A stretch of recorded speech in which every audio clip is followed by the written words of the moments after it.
So let's go through this answers here right quick.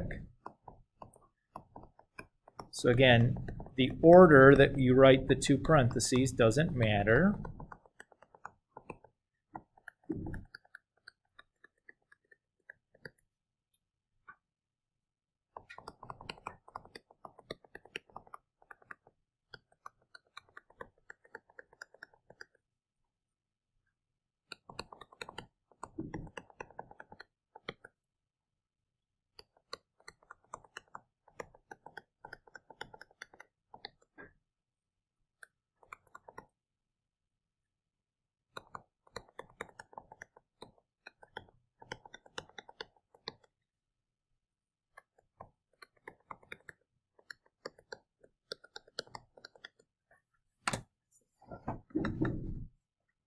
So those are the answers.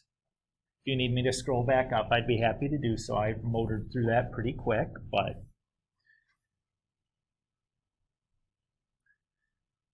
that last one was probably the worst one, or the most time-consuming one anyways. The first 9 you should have been able to motor through pretty quick.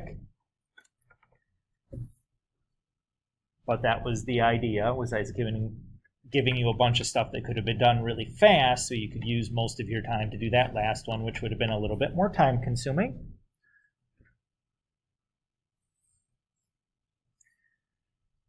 Okay, quick little show of hands on the how many you're able to get correct.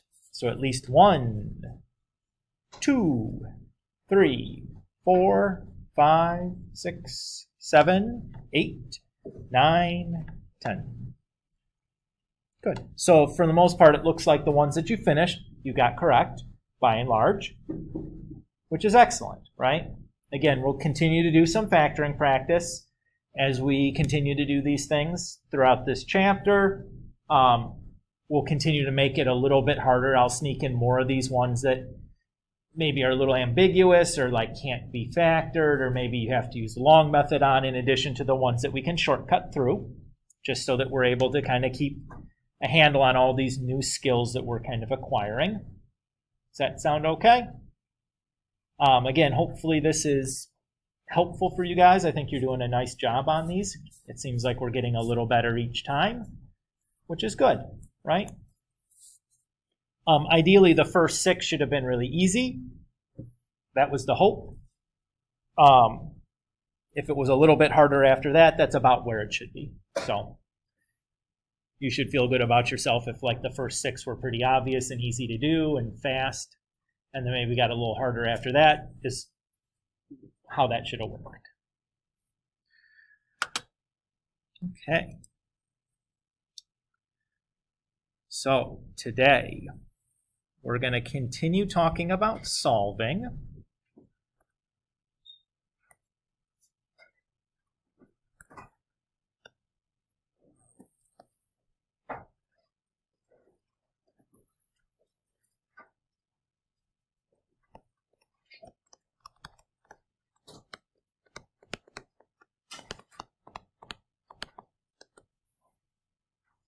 Yes, sir.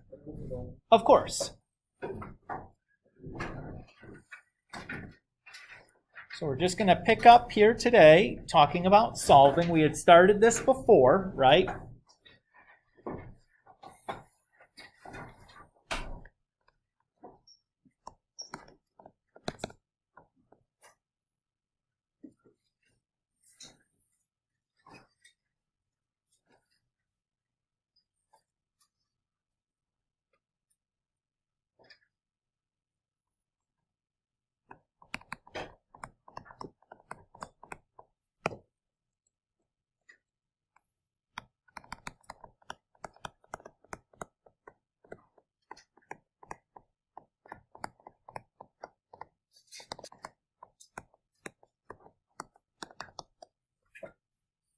Okay, so at this point, things that we can solve for, well, if we have 2 things multiplied together and equal 0, we can solve for that, right?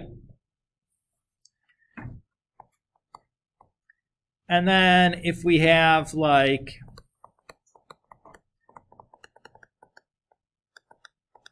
something in standard form that we can put into factored form, we can solve for that situation. So those are the two scenarios that we've dealt with so far. What's the drawback here?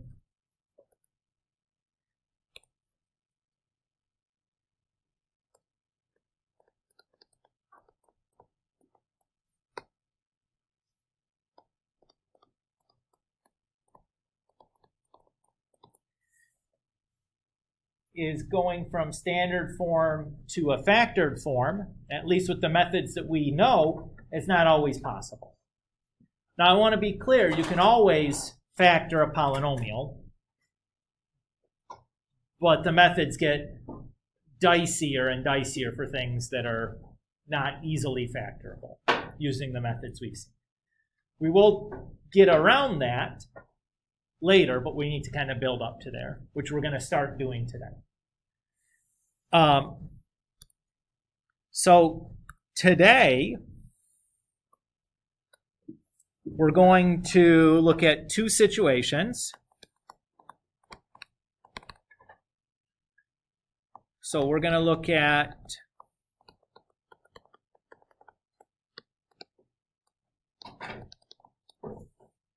first, we're going to look at situations where we can solve for a standard form quadratic without a middle term. So let's look at an example.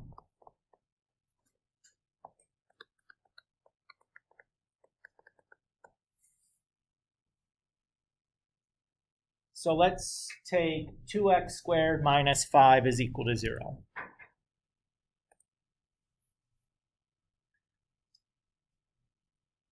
Okay. Notice that there's no regular x term in this problem. We just have the x squared, right? So further notice that this is not something that we could factor using our factoring techniques, right? There's not two numbers that will multiply to give us negative 10 and add to give us 0. At least not two integers. Everybody's okay with that? So the way we're going to solve this is we're just going to solve this directly. Because there's only one type of variable, we don't have to rely on the zero product property. We can just kind of go straight at this thing. So we'll just use the reverse order of operations. So we'll begin by undoing any addition or subtraction that's going on.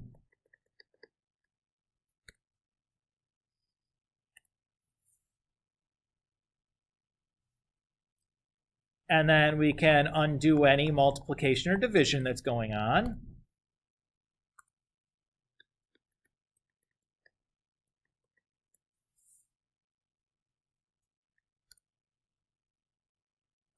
And then lastly, we can undo any exponents that are going on. So to cancel out a squared, we need to do a squared root or square root. Now a couple of important notes here.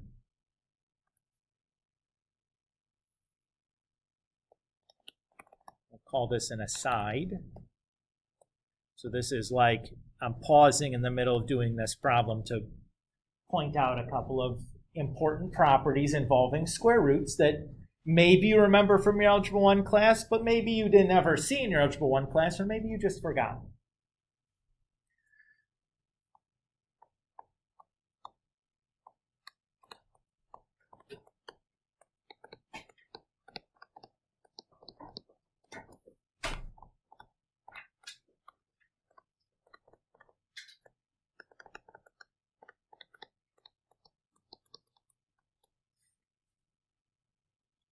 So the first thing, when we do the square root to both sides of an equation, it makes a plus or minus. So just like we've done here in this problem where I had to square root the x squared on one side and square rooted the number on the other side, that's going to create a plus or minus.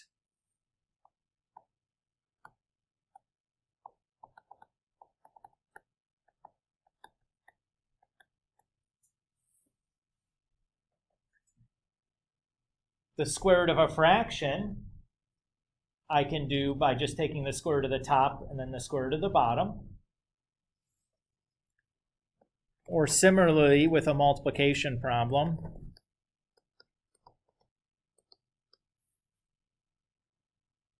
we can do that as well. We can take the square root of a product by taking the square root of the first piece times the square root of the second piece.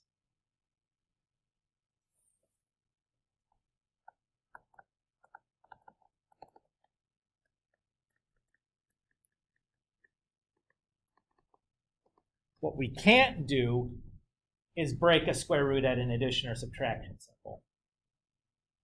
So square root breaks up at multiplication division, but it doesn't break up at addition and subtraction.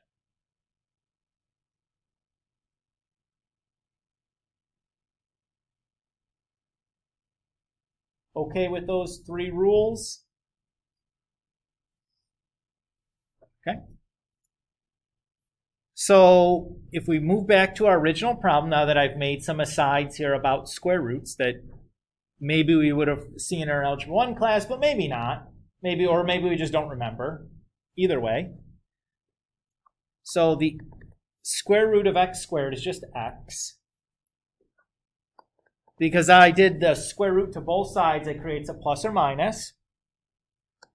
And then I'm going to rewrite that as the square root of 5 over the square root of 2. Now, typically, we don't like to leave a square root in the denominator of a fraction like this. Everybody's okay with that idea? Do you remember that from geometry? Occasionally you had this situation crop up in your geometry class when you dealt with like sine, cosine, tangent stuff. Did you do that last year? I always forget where the regular class leaves off versus the honors class. I think that you guys do that though, even in the regular class, the sine, cosine, tangent stuff. Okay. So that would have happened. So you would have seen this happen on occasion. Do you remember what the workaround here is? How do we fix this? It's pretty easy. All we're going to do is we're going to just multiply the top and bottom of this fraction by the root that's in the denominator. Now, the reason that works is we can use this rule here. To the top, the square root of 10, and the bottom, the square root of 4. And the square root of 4 is just 2.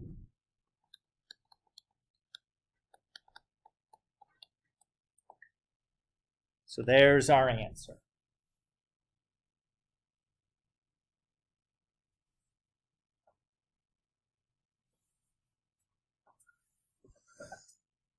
Is everybody okay with that? Mr. Kulik? Yes, sir. I have a question. Sure. So the reason why you did that is because we don't want a square root in the denominator. Correct. Okay. And by that, what Joe is talking about is this step here. Why we multiplied by the square root of 2 over the square root of 2. That was simply to get the square root out of the denominator so our answer looks nicer. Remember that square root of 2 over the square root of 2 is just 1. So all I did was multiply by 1. So it didn't really do anything to my answer, right? It's still the same number. It just looks differently. It now looks in a form that we've agreed that like, hey, we're going to write our answers so they look like this. That's all we've done. It's like when you dealt with fractions, like you could reduce a fraction, right? But it's still the same answer as like 1/2 and 5/10. Still the same number, just one is reduced and the other isn't. We agreed that we're going to reduce fractions, just like we agreed here now that we're not going to leave radicals in the denominator of the fraction. But it's just a convention. The answer is no more correct one way than the other. It's just that this is the way we've agreed to that we're going to do it. Let's do another example of this.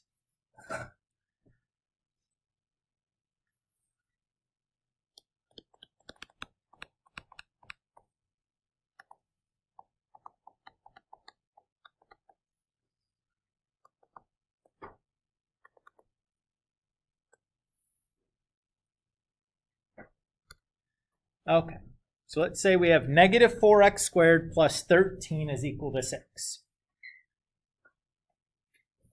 Does it matter in this situation that that my equation doesn't equal 0? No. Why not? Because we don't need to use the zero product property to solve this problem. So it's fine that it doesn't equal 0. I don't care. We'll just start the same way. We'll subtract 13 from both sides to undo any addition or subtraction.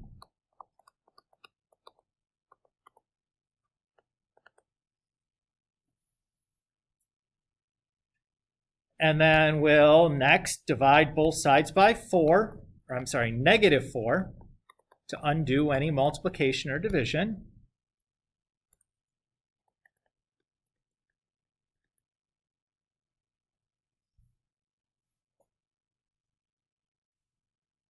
And now we're ready to undo the exponent, so we'll square root both sides. Because we square rooted both sides, we get a plus or minus. And then I can break that square root up in the numerator and denominator. And look at what's happened here. Notice my denominator this time is the square root of 4. Do I need to do anything with that? No, I can just reduce it. And then I have no more radical in my denominator.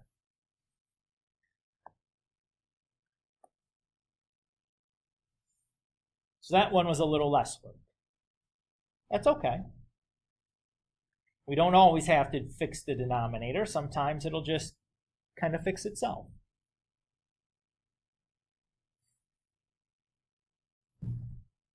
What do you guys think on this method? Should be fairly straightforward, right? It's the same basic solving algorithm that we've used a bunch of times. What if instead things look like this?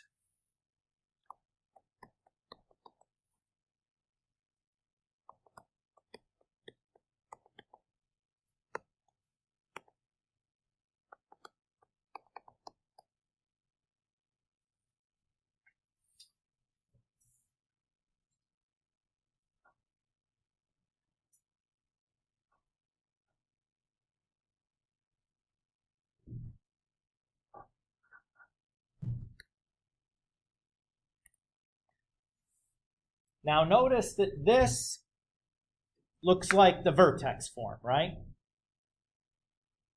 But in a way, it's really no different than the previous problem. We're going to go at this the same way. I'm going to start by just kind of running through the reverse order of operations. So I'm going to add 10 to both sides.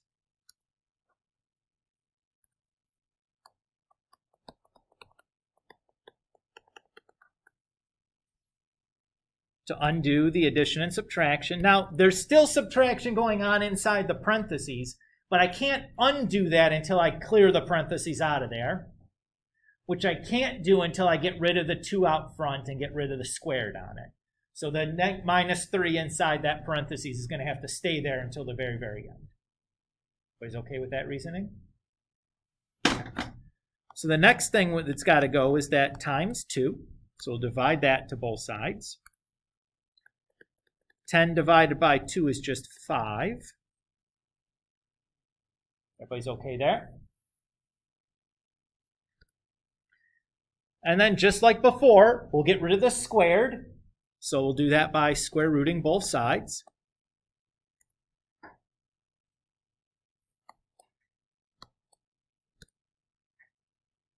So that leaves me with just x minus 3 equals plus or minus square root 5.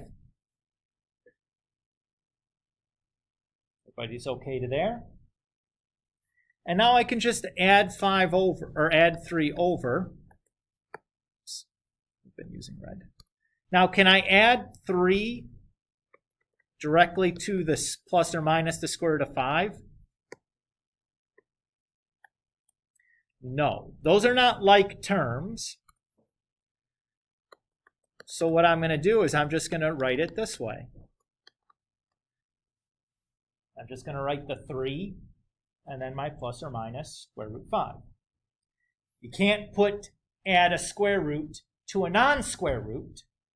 In fact, you can't even add two square roots together if the part under the square root isn't the same. So like square root 2 plus square root 3 isn't square root 5. Can't add those together.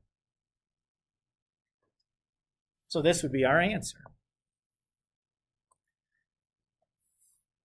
Are we okay there? And again, this is a pretty nice method. This is even easier, I think, than the factoring, because it's basic. It's the same basic solving algorithm that we've been doing over and over since Algebra 1, right? Now here's the great part. Here's the great part. We're about to get and do something magical here. So I know I can always take a standard form equation and turn it into a vertex form equation by using that completing the square, right? This is always possible.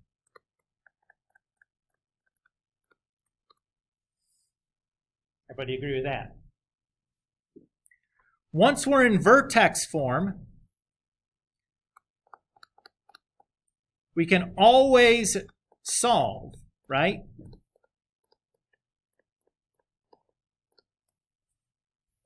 Using the method that we've just described before.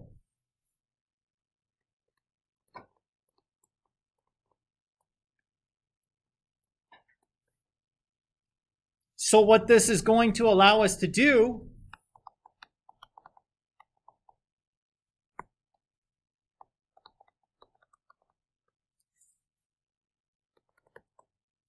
is now I have a way to solve for something like this. If I wanted to solve x squared plus 2x plus 5, this is not factorable, right? We look at this and it's pretty clear pretty quickly that it's not factorable. Everybody agree? So what we can do, since we can't solve this by factoring, is I can do that completing the square process to get it into vertex form.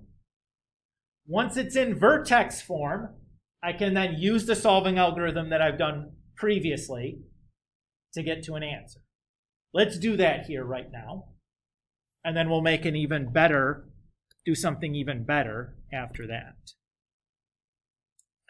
Okay, so remember the steps for the completing the square. The first thing is I'd have to make sure the leading coefficient on my polynomial is 1.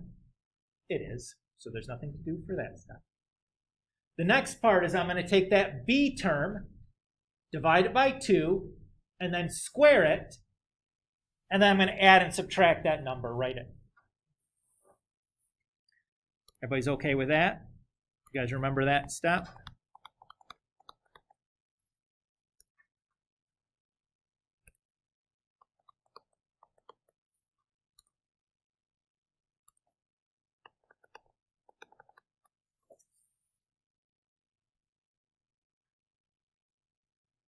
So far, so good?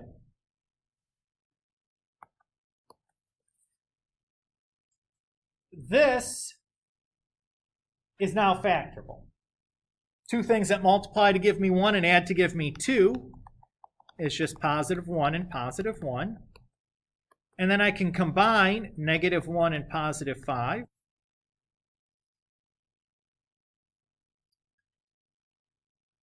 Oops, let me do this real quick. I don't like where this is going. We're getting to something earlier than I wanted to. I'm going to just make this minus 5 here. Sorry about that. That's a bridge I don't want to cross today. We'll cross it next time.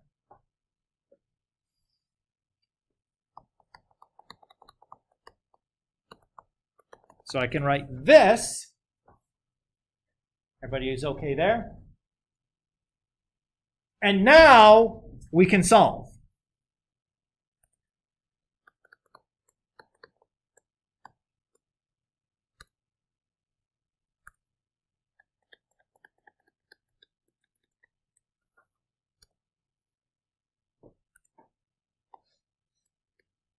So add 6 to both sides. And then there's no multiplication to undo, so we'll just square root both sides. And then we just subtract 1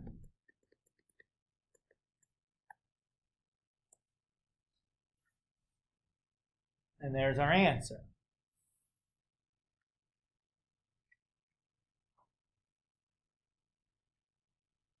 What's the downside of having to do this?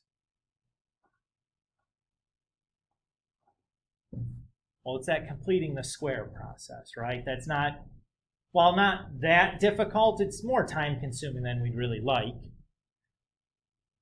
So here's the idea, or here's what we're going to do.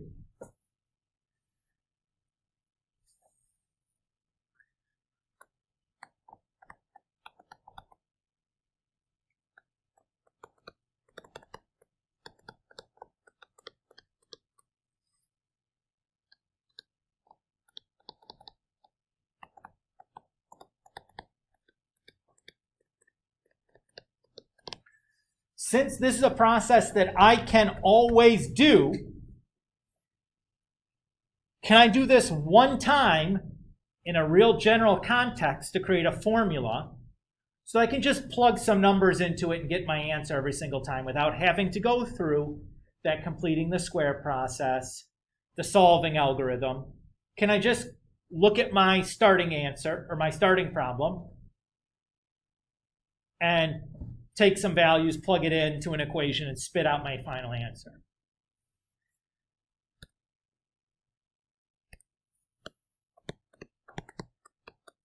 The answer to that question is yes. That's what we're going to do right now. Okay?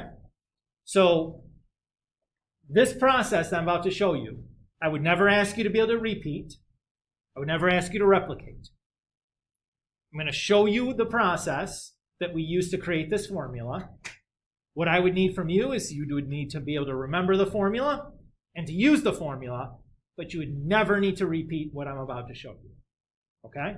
If you just want to sit and watch, that's perfectly fine. But I would think it's important to see where this formula is coming from. That all we're doing is just creating or doing the same process that I've shown you in a real general way so that we can avoid having to do that process over and over and over again, that we can just use a formula. Okay with that plan? All right.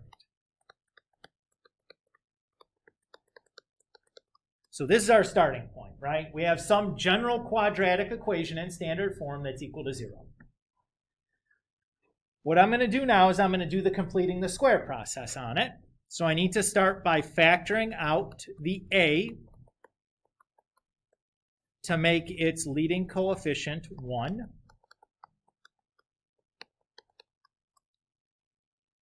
Everybody's okay there. Now I'm going to add and subtract that middle coefficient divided by 2 squared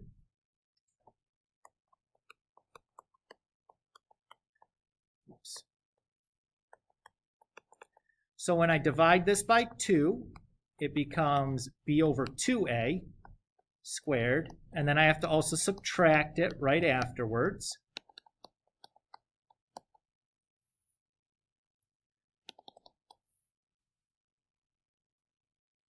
Again, never would ask you to repeat this. If you just want to sit and watch, that's perfectly fine. I now need to kick out these last 2 pieces.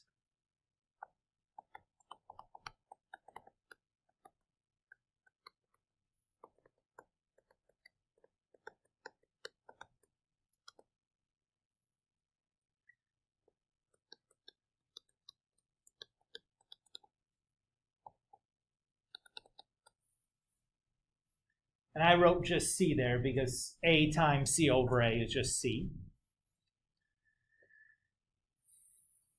Okay? So this piece now factors.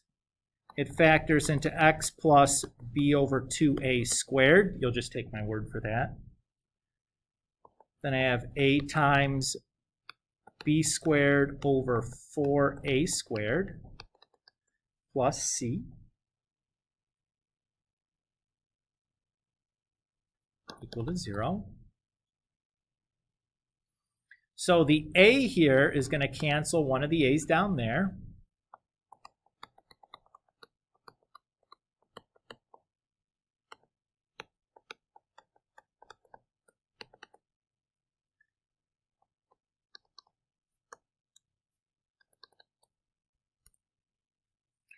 And now to combine this b squared over 4a and this c, I need to make a common denominator, which would be 4a. So I'll multiply that to the top and bottom of this fraction.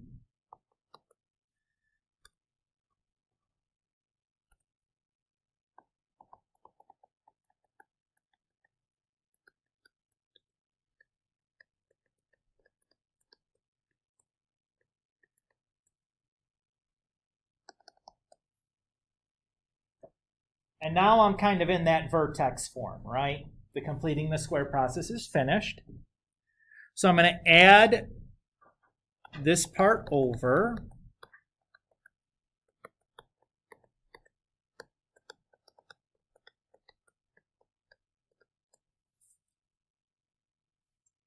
I'm going to then divide the a over. So when I divide this by a, it's the same thing as multiplying by 1 over a.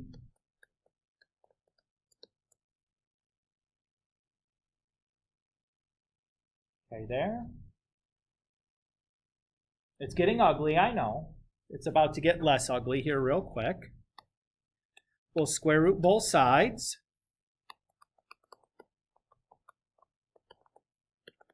So because we did that to both sides, it creates a plus or minus. And then I have the square root of the numerator over the square root of the denominator. Now I notice in the denominator something nice is going on. So I can square root the 4, and that becomes 2. And I can square root a squared, and that becomes a.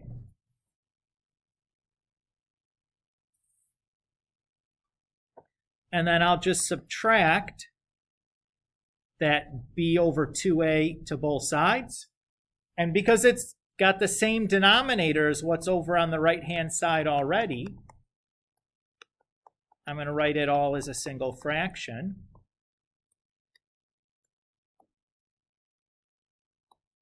And there is my solution for x. How many of you have seen this before? That formula.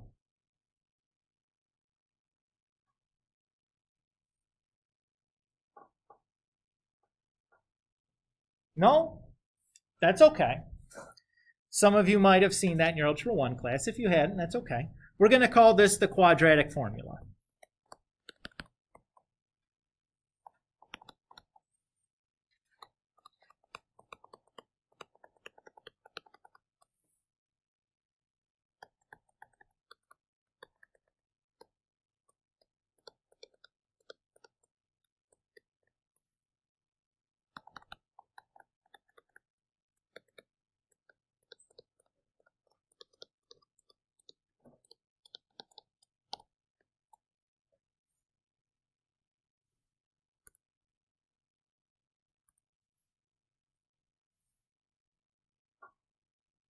So that's what we're going to call the quadratic formula. Would I ever ask you to repeat doing what I just did?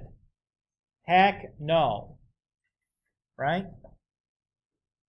But I wanted you to see that the way we generate this formula that we're going to use the heck out of is just doing processes that we already know how to do. Right? It's combining two ideas that we had done in practice in a really general situation. Right? Instead of using numbers, I'm going to use just A, B, and C, which could represent any numbers. And we do this process, these two processes that we just did before on a regular problem, one time, and that generates a formula that allows us to skip all that work from there on forward. So for example, if we go back to, oops, I think it's -5. This problem,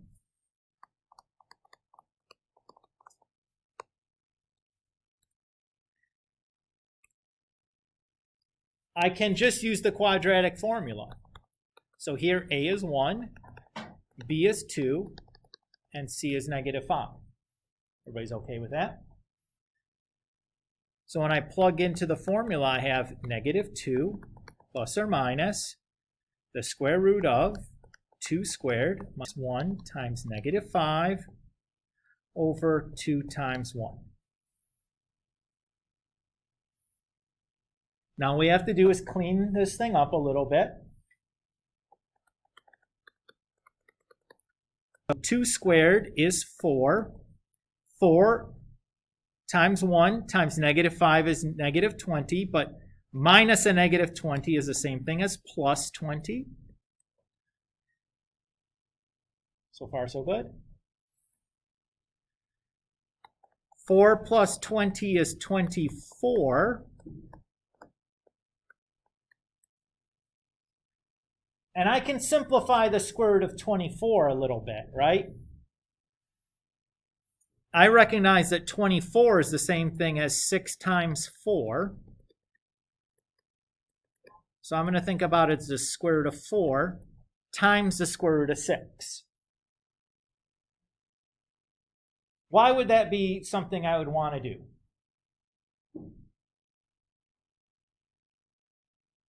Well, what's the square root of 4? 2! Right. So by thinking about it that way, it allows me to simplify that square root a little bit. Are we okay there? And then I can just think about these as 2 separate fractions.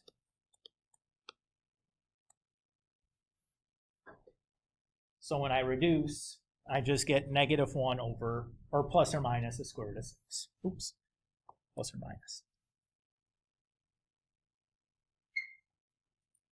And I didn't have to do completing the square. I didn't have to do solving.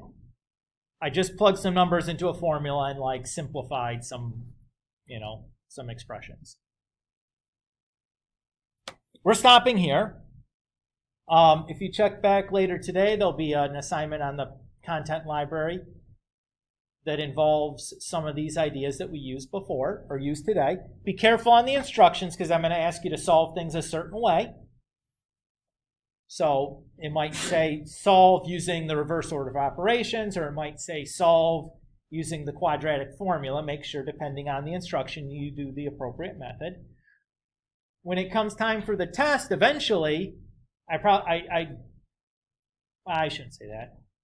There'll definitely be problems on the test that I don't care how you solve them. But I do need you to learn some of these different solving methods because some of them are more efficient than others.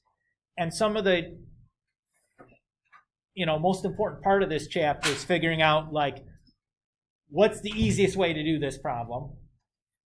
Because we have lots of acceptable things that we could do, but we want to make it as easy as we possibly can. And if you guys remember next time, bring your calculator with you because we're going to do something on your calculator that you'll want your specific graphing calculator that you use on the test. Okay? Cool. Thank you, guys.